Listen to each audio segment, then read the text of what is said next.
Sakal Gunarnavasha Vande Guru Sri Charanaravindan.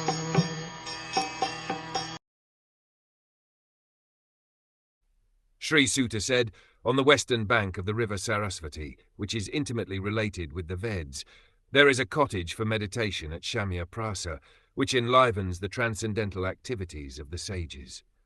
For spiritual advancement of knowledge, a suitable place and atmosphere are definitely required. The place on the western bank of the Sarasvati is especially suitable for this purpose. And there is the ashram of Vyasadeva at Samyaprasa. Srila Vyasadeva was a householder, yet his residential place is called an ashrama. An ashrama is a place where spiritual culture is always foremost.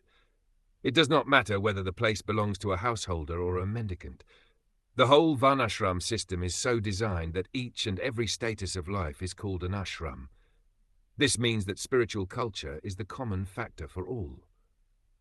The brahmacharis, the grihasthas, the vanaprasthas and the sannyasis all belong to the same mission of life, namely realization of the Supreme. Therefore, none of them are less important as far as spiritual culture is concerned. The difference is a matter of formality on the strength of renunciation. The sannyasis are held in high estimation on the strength of practical renunciation.